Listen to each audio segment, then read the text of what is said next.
好開心啦，覺得有真係90%係好翻嘅，感恩有呢間公司啦，有女女啦幫我揾到啦咁，所以今次我好想分享，因為我覺得真係自己嘅感受係好實在，令到我好唔使做手術，咁所以覺得呢個機真係幫助好大。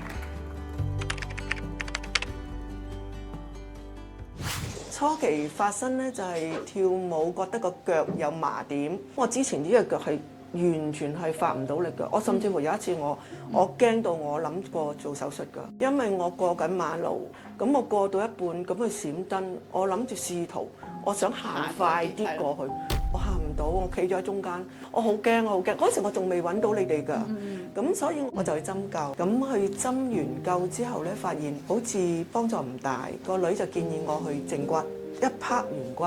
我跟手出去食嘢，咁就發現我坐都坐唔到，一坐我就壓住個神經，痛到我唔識點講。我就發現隻醫冇幫到我，好似冇嘢幫到，只係喺度食止痛藥。凌晨我係要打止痛針，我係瞓唔到嘅。即係當時根本喺醫院度都會打俾朋友問啊，咁好多都係話做手術冇用啊。佢基本上壓住神經嗰4、5椎，你都冇鬆到嘅，只係切走咗個壓住個啫喱嘅啫。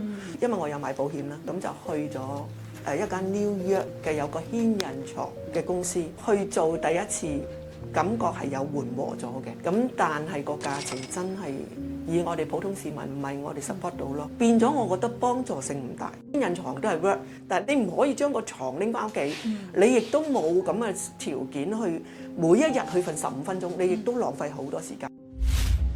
做咗幾次之後，佢就我去呢度牽引機公司度試啦。我已經有之前嗰個經驗，咁我就覺得咦更加好啦，孭住喺個身度，你唔使局限咗15分鐘，幫助幾大呢？